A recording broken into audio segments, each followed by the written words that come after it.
नमस्कार साथियों, एक बार फिर से मैं अमित कुमार आप लोग का स्वागत करता हूं असिस्टेंट बीपीएससी में। और हम लोग कर रहे थे SICI यानी simple interest and compound interest. तो हमने उसमें 3 क्लास कर लिया है। आज चौथा क्लास होगा और संभवतः आज आखिरी क्लास होगा इसका। हम कर क्या रहे हैं कि आपके लिए बेहद ही महत्वपूर्ण ट्रिक, महत्वपूर्ण फार्मूला और महत्वपूर्ण क्वेश्चन लेके करवा दे रहे हैं।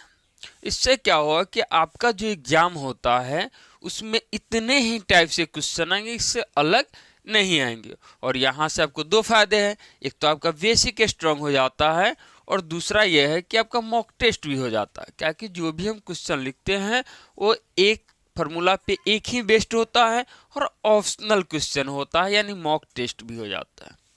तो ISCI में आज हम लोग पढ़ेंगे वार्षिक संयोजित और अर्धवार्षिक संयोजित और 3 माही संयोजित। कहने के मतलब है कि अगर ब्याज दर वार्षिक संयोजित होगा तो दर में कोई परिवर्तन नहीं होगा। दर अगर 15% है तो इसका समय जो होगा, अगर यह 3 वर्ष है, ठीक है, तो दर बदलेगा नहीं, दर इतना ही रहेगा।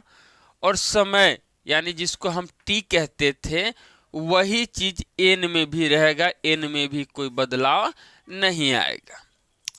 हम CI जब स्टार्ट किए थे तो हमने आपको बताया था कि T फॉर टाइम होता, लेकिन N for not a time होता है। यानी N जो होता है आपका टर्म का डिनोट करता है कि कितने टर्म का है। तो कहीं कहीं नहीं, हर जगह वार्षिक संयोजित जहाँ जहाँ होता है वहाँ पे जो T होता है वही आपका N होता है। लेकिन इसी चीज को अगर हम लिख दे अर्धवार्षिक, अर्धवार्षिक संयोजित लिख दे, अगर अर्धवार्षिक संयोजित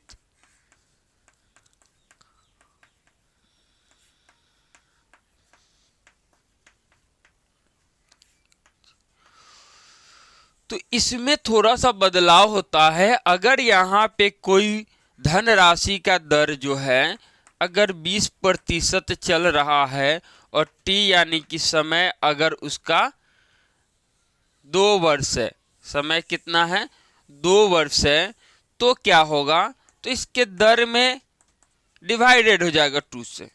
दर क्या हो जाएगा 2 से डिवाइडेड हो जाएगा। यानी अर्धवार्षिक है, आधा वर्ष यानी हाफ वर्ष, यानी कि कितने वर्ष, साल का आधा वर्ष, यानी कि उसको भाग कर देंगे हम लोग 2 से, तो ये हो जाएगा हमारा 10%।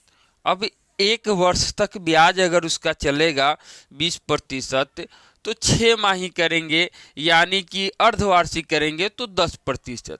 लेकिन यहाँ टाइम जो था इसका टर्म बदलेगा भैया, इसका टर्म 2 के बदले 4 हो जाएगा। 2 के बदले कितना हो जाएगा, 4 हो जाएगा। यानी 2 टर्म की बात करेंगे तो ये कितना हो जाएगा, 4 हो जाएगा। यानी कि यह बढ़ता है।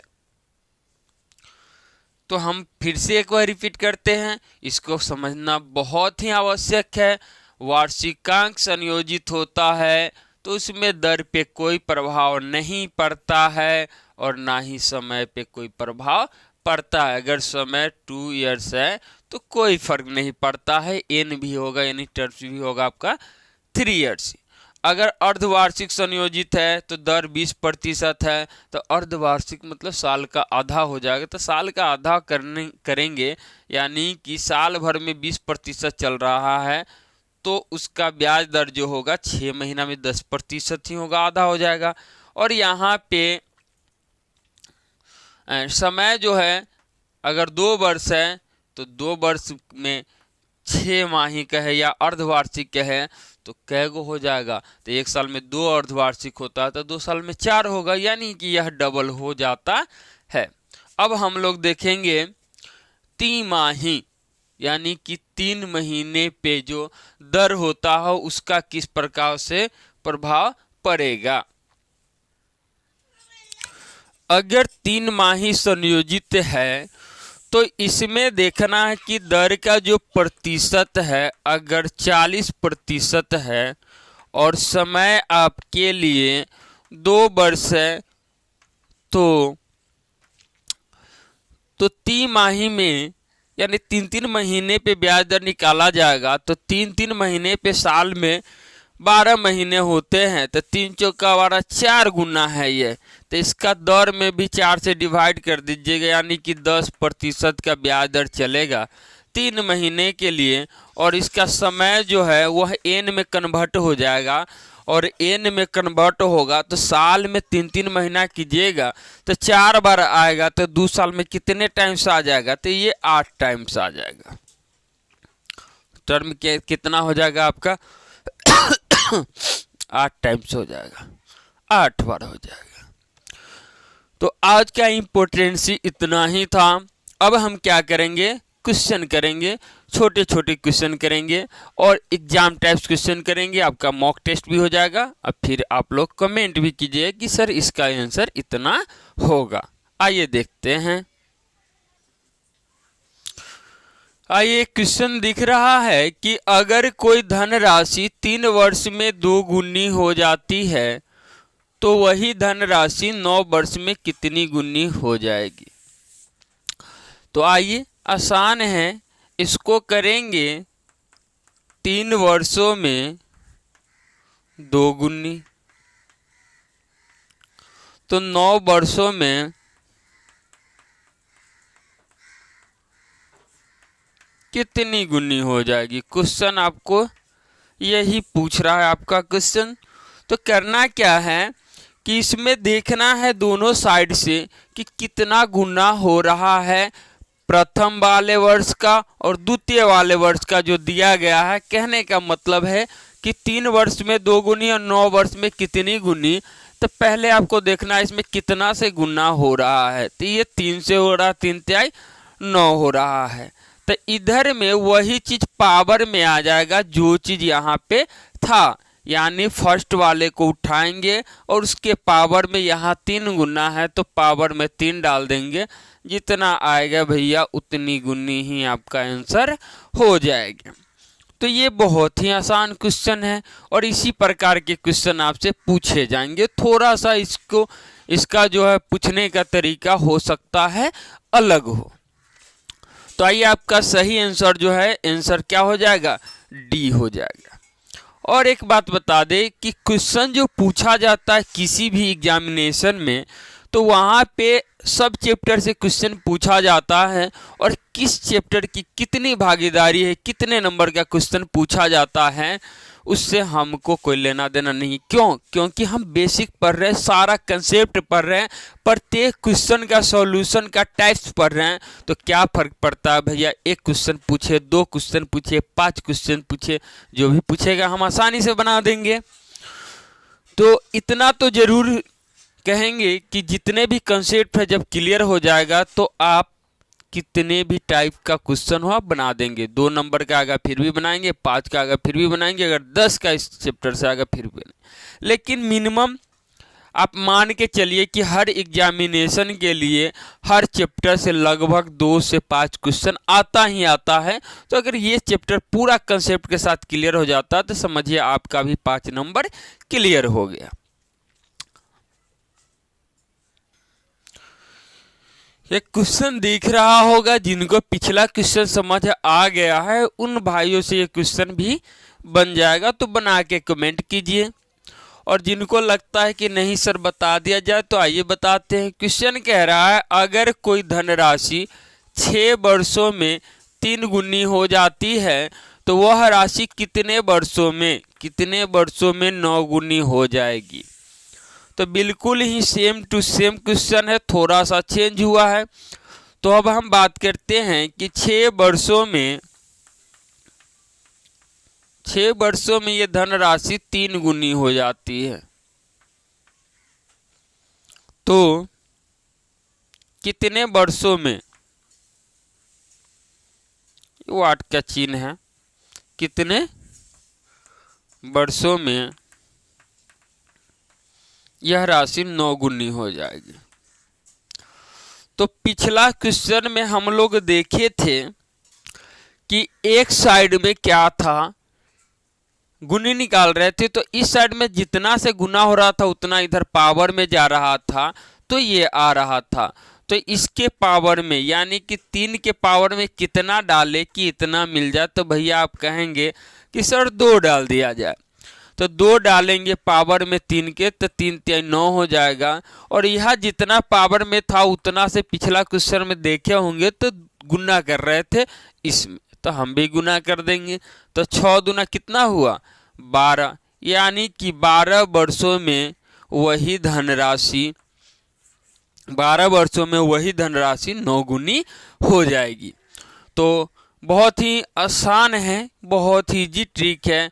और आप देख सकते हैं ऑप्शन में ऑप्शन बी जो है आपका राइट आंसर है। ठीक है, एक क्वेश्चन दिख रहा होगा आप लोग को, और अगर पिछला दोनों क्वेश्चन समझ आया तो आप भी इसका आंसर कर सकते हैं।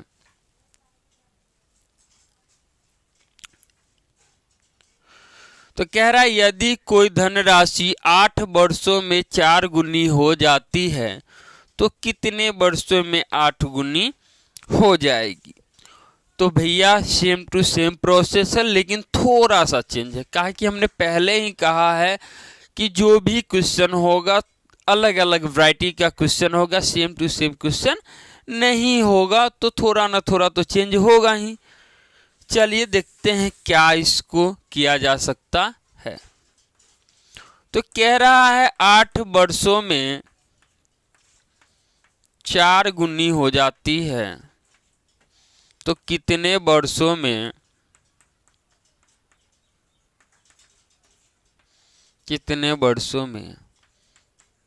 8 गुनी हो जाएगी। मामला यहीं पे फंसेगा। मामला फंसता कैसे है, तो अब तो आप कहेंगे कि सर अब तो इसके पावर में कुछ भी रखे तो 8 मिल नहीं रहा है। 1 रखेंगे 4 आएगा, 2 रखेंगे 16 आएगा, 3 रखेंगे तो 64 आ जाएगा। तो सर होगा कैसे। तो भैया है जुगाड़ इसका भी, इसका 2 के पावर कर दीजिए 2, और इसका भी कर दीजिए 2 के पावर 3। अब कहेंगे कि सर ये तो अलग है, तो हाँ भैया अलग ही है। ये तो हो जाएगा 2 के पावर 2 यानी 4, 2 के पावर 3 यानी कि 8। अब देखिए कि भैया इसके पावर में कितना से गुना हो रहा है। तो भैया 1.5 से गुना हो रहा है, तो बस आपको भी वही अपनाना है, इधर भी 1.5 से गुना कर देना है। तो 8 1.5 कितना हो जाएगा, तो 8 1.5 हो जाएगा 12 वर्ष। अब आप कह सकते हैं कि जी सर समझ में आया, तो भैया बिल्कुल समझ में आएगा। तो समझ में आया तो आपको ये भी समझ में आया कि ऑप्शन सी जो है हमारा बिल्कुल ही सही आंसर है। तो ये थे 3 टाइप्स। अब आएंगे अगले टाइप्स में, तो देखते हैं अगला टाइप्स किस प्रकार का होता है। आइए एक क्वेश्चन है, बहुत ही सुंदर क्वेश्चन है, और इस प्रकार के क्वेश्चन देखे गए हैं विभिन्न एग्जामों में। कई एग्जाम में मैंने देखा है किस प्रकार से क्वेश्चन आते हैं। तो इस प्रकार के क्वेश्चन का क्या सॉल्यूशन है। करा यदि 2 वर्षों में किसी धनराशि का चक्रवृद्धि ब्याज 500 रुपया हो जाता है। ध्यान दीजिए भैया 2 वर्ष की बात है, और 3 वर्षों में उसी धनराशि का चक्रवृद्धि ब्याज 550 रुपया हो जाता है। तो धनराशि का दर प्रतिशत ज्ञात करना है कि कितने प्रतिशत दर से ये राशि बढ़ रही है। तो अब जो हम ट्रिक बताने वाले हैं इसमें ध्यान दीजिएगा कि लगातार वर्ष होना चाहिए। अगर वर्ष गैप होगा तो फिर ये ट्रिक काम नहीं करेगा, फिर आप फंस जाएंगे। तो ध्यान देंगे तो पता चलेगा कि भैया 2 वर्षों में यानी सेकेंड ईयर कह सकते हैं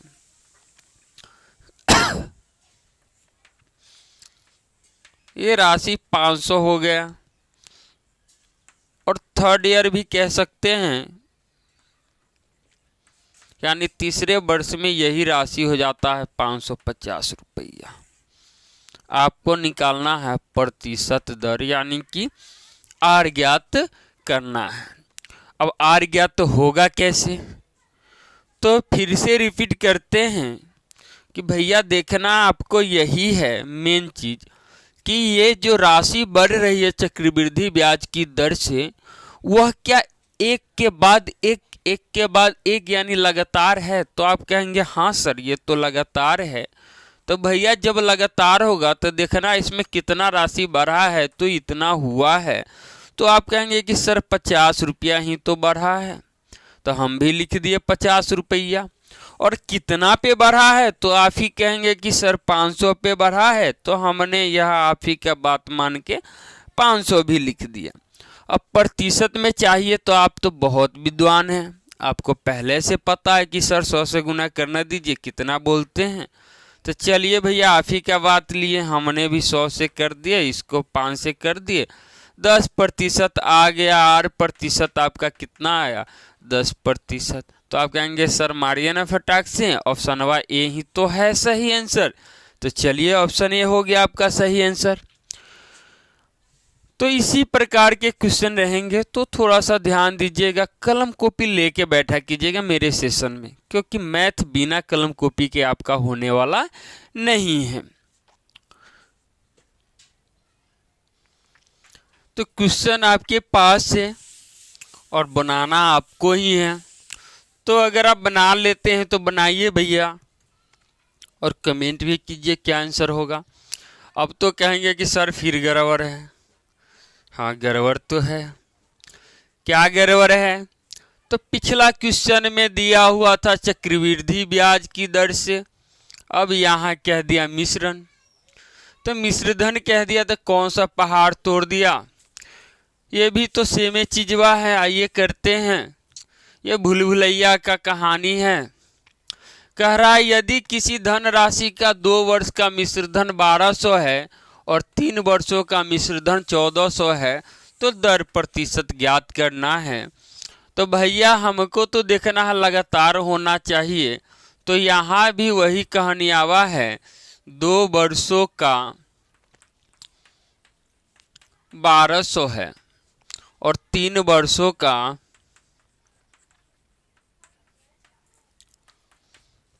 1400 है। 3 वर्षों का कितना है, 1400 है। ठीक है। तो हमको तो भैया देखना था कि लगातार वर्ष होना चाहिए, वो तो है ना, लगातार वर्ष होना चाहिए, यानी 2 के बाद 3 हो, या 4 के बाद 5 हो, या 5 के बाद 6 हो, या 11 के बाद 12 हो, या 50 के बाद 51 हो। हमको तो वर्ष लगातार चाहिए, फिर चाहे वो मिश्रधन हो या चक्रवृद्धि ब्याज, हमको इससे कोई फर्क नहीं पड़ता है, तो आपको भी नहीं पड़ेगा। अब निकालना जो था वो प्रतिशत दर निकालना है, तो हम लोग भी निकालेंगे आपके साथ। तो आप ही देखिए और बताइए कि भैया इसमें कितना बढ़ रहा है। तो आप कहेंगे सर ये तो 200 फिर बढ़ रहा है। तो दर प्रतिशत में होता क्या है, तो जो बढ़ रहा है उसको आपको कहाँ लिख देना है, ऊपर लिख देना है, और किस पे बढ़ रहा है, तो 1200 पे उसको नीचे लिख देना है। और गुन्ने में भैया 100 कर देना है, 2 0 से 2 0 कट जाएगा। ठीक है, 2 0 से 2 0 कट गया। और इसको काटिएगा तो इसको काटिएगा तो ये कट नहीं रहा है, तो कटने वाला ले लेते हैं, थोड़ा सा चेंज कर देते हैं। अगर इसको हम 40 कर दें तो कहेंगे आप कि सर ये तो अब तो 240 बढ़ गया, 240। ऐसे इसको भी काट के आप कर सकते थे, ये कोई बड़ी चीज नहीं था। हमने एक मान ले लिया काटने वाला, कहें कि लिखने में थोड़ा सा मिस्टेक हो गया है, इसके कारण आपका ऑप्शन में आंसर नहीं आता। तो अब देख लीजिए, कोई फर्क नहीं, फिर से समझेंगे। एक तो देखना है लगातार वर्ष, ठीक है भाई, 2 के 3 है लगातार। दूसरा देख रहा है कितना बढ़ा, तो हमने देखा कि अब जो बढ़ गया 240 बढ़ गया। कितना बढ़ गया, 240 बढ़ गया। तो 240 ऊपर कितना पे बढ़ा, 1200 पे नीचा। अब प्रतिशत निकालना है तो 100 से गुना करेंगे, 2 जीरो कट गया, 12 दूनी 24 कट गया और ये जीरो यहाँ आ जाएगा, यानी कि भैया 20% आपका आंसर हो गया। 20% के दर से कोई धनराशि का ब्याज दर चल रहा था, चक्रवृद्धि ब्याज, तब जाके इसका कांड यहाँ तक पहुँचा। कब? जब 2 वर्ष के बाद तीसरे वर्ष में। तो हम देख लेंगे ऑप्शन हमारा कौन सही है। तो आप कहेंगे सर डी सही है, तो लो भैया हमने डी मार दिया, डी आंसर हमारा भी क्या हो गया? सही हो गया। कुछ और क्वेश्चंस है। अगला टाइप्स आपका है इंस्टॉलमेंट का, ठीक है, यानी किस्ती का। हम लोग किस्ती भरते हैं, बहुत सारे लोग किस्ती भरते हैं। गाँव टोला मोहल्ला में आजकल इतना लोन वाला आता है कि सबके घरे घरे से किस्ती भरा रहा है। तो भैया अब किस्ती का हिसाब कैसे होता है, और ये पूछता भी एग्जाम में, तो इसको हम लोग देखेंगे।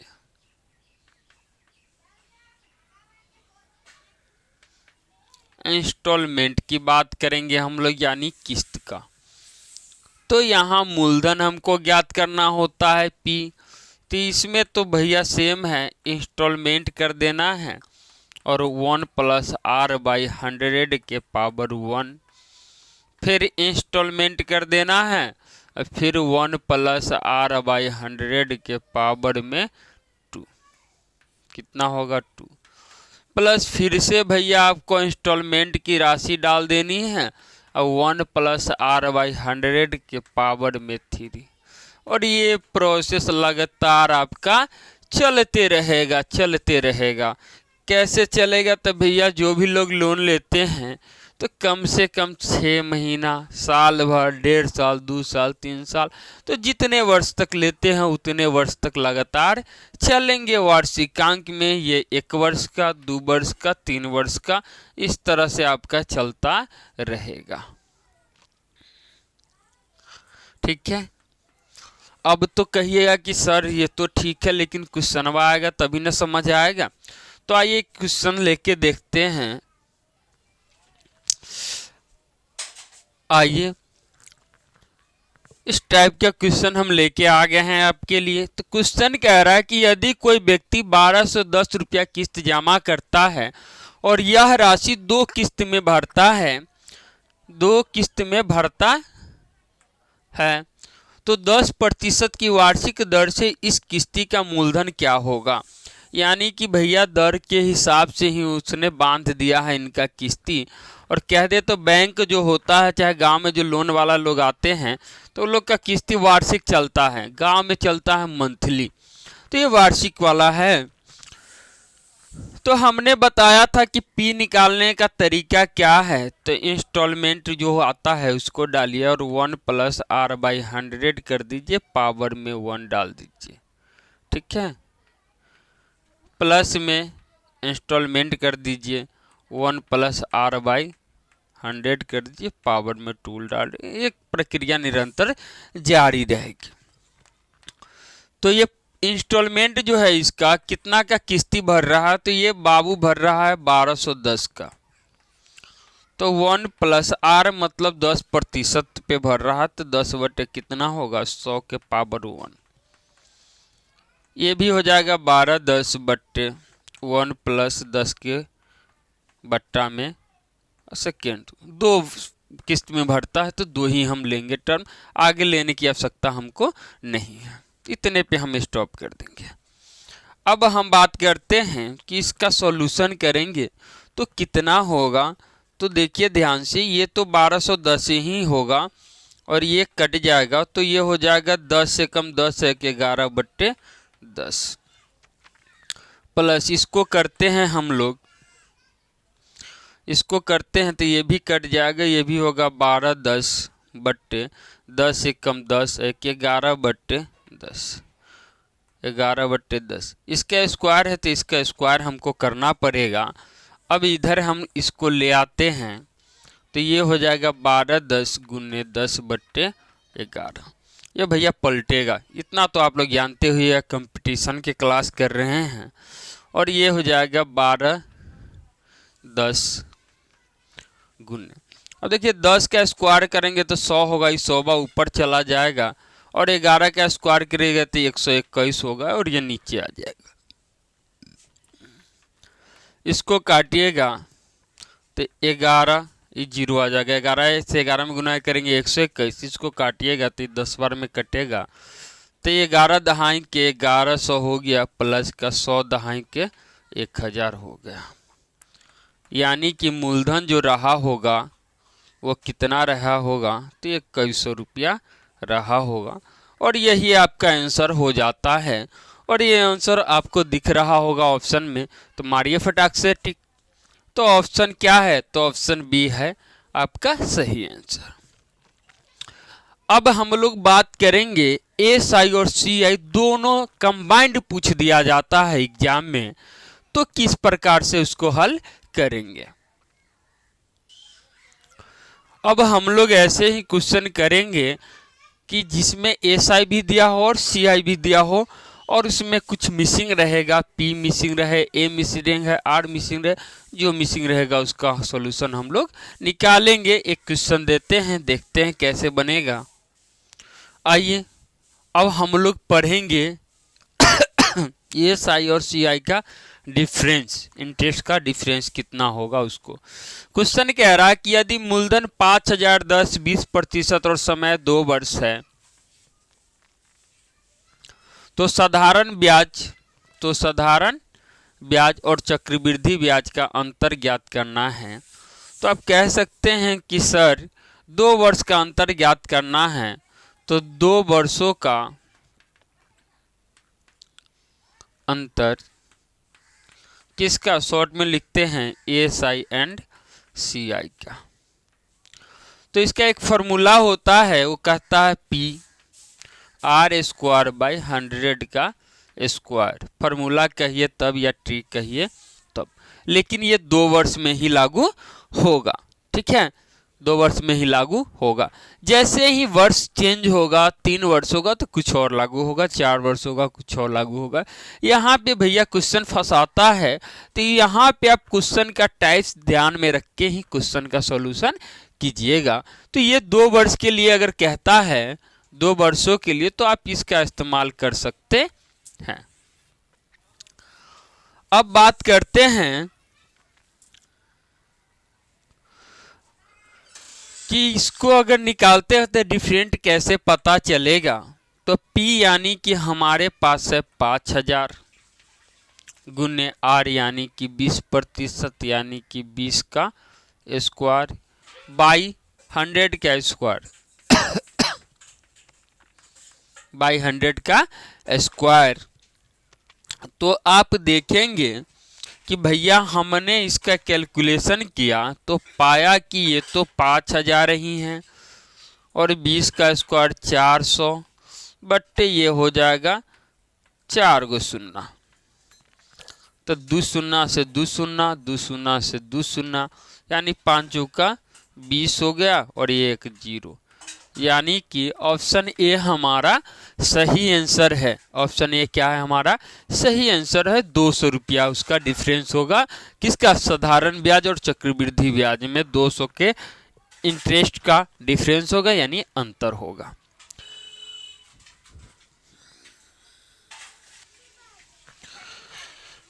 हमने बताया है कि कुछ ऐसे क्वेश्चंस होते हैं जिसमें खास प्रॉपर्टी का यूज होता है, तो वो खास ही होता है, अलग उसमें दूसरा कुछ मेथड लगा के नहीं किया जा सकता है। और कुछ क्वेश्चन हर एग्जाम में देखे गए कि इसी प्रकार से पूछे जाते हैं, जो स्पेशल क्वालिटी कह सकते हैं या स्पेशल टाइप्स होता है। तो उसी में से एक और क्वेश्चन आपके सामने दिख रहा है, इसका स्पेशल ही टाइप्स होगा क्या उसको देखेंगे। पहले एक बार पढ़ लेते हैं। कह रहा है कि मूलधन अगर 10,000 है और दर 5% है तो 3 वर्ष ज्ञात हो, तो साधारण ब्याज और चक्रवृद्धि ब्याज का अंतर क्या होगा। तो क्वेश्चन कह सकता है 3 वर्ष का ज्ञात हो ना देके 3 वर्ष का भी कह सकता, तो कोई फर्क नहीं पड़ता है कि 3 वर्ष का साधारण चक्रवृद्धि ब्याज का अंतर क्या होगा। तो इसका टाइप्स क्या होता है, तो भैया 3 साल का कह रहा है, पिछला 2 वर्षों का था तो उसका अलग ही सूत्र लगता है, स्पेशल टाइप्स ही क्वेश्चन है ये। तो 3 वर्षों का अंतर आप निकालेंगे तो कैसे निकालेंगे, तो SI एंड CI का अंतर हम लोग निकाल रहे हैं। तो PR² हो जाएगा और इसका सूत्र होता है 300 + R बट्टे 100 के पावर में Q। यही तो है स्पेशल टाइप्स। यानी कि इस प्रकार के क्वेश्चन में हम यही प्रॉपर्टी लगा सकते हैं तो बनेगा, अन्यथा कभी नहीं बनेगा। तो आसान सबसे जो है यही है, हो सकता है दूसरे भी प्रकार से हल हो जाए, लेकिन इससे आसान आपको नहीं मिलेगा। अब हम बात करते हैं कि इसको लगाने के लिए पता कैसे चलेगा कि हमको सर यही लगाना है। तो भैया यहाँ से ही तय होता है, जितना वर्ष होगा उसके अकॉर्डिंग लगाएंगे। और एक एग्जामिनर की खास बात यह है कि वह हर बार क्वेश्चन जो पूछा है तो 2 से 3 पूछा, 4 वर्ष अभी तक देखा नहीं गया है। ठीक है, तो ये बहुत हद तक हो जाता है कि आपसे जब भी पूछेगा तो साल, 2 साल, 3 साल और तीनों साल हमने पढ़ा दिया। ठीक है, वार्षिक संयोजित में साल भर वाला पढ़ाया, ये दूसरे साल का था और ये तीसरे साल का है। तो दूसरे वर्ष का और तीसरे वर्ष का ही पूछता है। तो दूसरे वर्ष वाला पिछला क्वेश्चन एक बार और रिपीट करके आप देख लीजिए, और तीसरा वाला जो है वो अभी ही हम दिखाते हैं। तो PR², तो P मतलब कि 10,000 हो जाएगा, R², ठीक है, तो इंटू R मतलब कितना है, तो भैया ये तो आप कहेंगे 5 है सर, तो 5 का स्क्वायर करेंगे तो ये 25 हो जाएगा, इंटू 300 + R, तो ये हो जाएगा 305। जगह की वजह से कर रहे हैं थोड़ा सा इतना, और इतना समझ भी आना चाहिए आपको। ठीक है, क्योंकि कंपटीशन के एग्जाम देने वाले हैं। तो इसका क्यू करेंगे तो भैया 2 सोना है, 3 बार 2 सोना आप लिख दीजिए। तो हमने भी लिख दिया, 2 सोना से 2 कट गया, 2 सोना से 2 कट गया, एक का कोई वैल्यू नहीं होता। 25 से 25, 25 चौका 100। 4 से अगर भाग देंगे इसमें तो 4 सत्ते 28 बचा 2, ऊपर से 5 या 25, 4 छक 24 बचा 1, ऊपर से दशमलव डालेंगे 0, 4 दूनी हो जाएगा 8, बचा 2, दशमलव है तो 0, तो 4 पंचे 20। यानी कि ऑप्शन डी जो है आपका सही आंसर है, यानी 76.25 आपका राइट आंसर होगा। और ये अंतर किसका होगा, तो जब इसी मूलधन, इसी दर और इसी वर्ष में ऐसा निकालेंगे साधारण ब्याज और उसी का चक्रवृद्धि ब्याज, तो दोनों का अंतर इतना रुपया का हो जाएगा। क्लियर है? तो उम्मीद है आज का क्लास आपको बेहद ही पसंद आया होगा, और इसी तरह से हम लोग क्लास करते रहेंगे। हमारा क्लास कंटिन्यू चल रहा है, कुछ कारण बस कंटिन्यू नहीं चल पाया। हम उम्मीद भी नहीं किए थे कि शायद हमको क्लास कंटिन्यू देना पड़े, तो 1-2 क्लास तो हमने किया लेकिन कंटिन्यू नहीं कर पाया। कभी सेट किया, कभी कुछ किया, कभी कुछ किया, और वो हमें बेहतर लगा नहीं। बेहतर वही होता है कि जब हम किसी को कुछ दे और वह मांगे तब रिटर्निंग बेहतर होता है। तो हमने तो आपको बेसिक पढ़ाया ही नहीं, कंसेप्ट पढ़ाया ही नहीं, फिर आपसे कमेंट मांगते थे और क्वेश्चन सॉल्व करते थे या क्वेश्चन विभिन्न प्रकार के उठाते थे, तो हमें ही कन्फ्यूजन, खुद हमें कन्फ्यूजन होता था कि पता नहीं ये क्वेश्चन आप लोग पढ़े, ये टाइप्स पढ़े या नहीं पढ़े हैं। इसके वजह से थोड़ा सा हमें ही झिझक होता था, बेहतर हम समझा नहीं पाते थे, और पहले कभी कंपटीशन का क्लासेस नहीं किए, इसके वजह से भी दिक्कत हो रहा था। हमारी तो रिजल्ट हो गई, हम जॉब में आ गए, कहानी खत्म। अब यहाँ पे अप्रोच हुआ कि थोड़ा सा बच्चों को हिंट्स दे दीजिए, पढ़ा दीजिए, तो थोड़ा सा परेशानी होने लगी, लेकिन क्लियर हो जाएंगी। जिस तरह से थोड़ा थोड़ा समय बीतेगा उस तरह से बेहतर हो जाएगा हमारा स्पीच भी और आप लोग से संबंध भी। तो उम्मीद है बहुत ही पसंद आया हो क्लास, और नेक्स्ट क्लास जो होने वाला है वो बहुत ही बेहतर क्लास होगा, और वह क्लास जो होगा आपका टाइम एंड वर्क का क्लास होगा। यानी कि कह दे समय और कार्य, समय और काम। ये काम कहे या कार्य कहे बात बराबर है, और बेहतर ढंग से इसका क्लास चलेगा। तो आप लोग हमेशा सेशन से जुड़े रहिए, शेयर भी करते रहिए, लाइक और कमेंट तो ज़रूर कीजिए कि सर मज़ा आ गया। फिर तो हम आएंगे बेहतर लेके। तो आज के लिए इतना ही, धन्यवाद।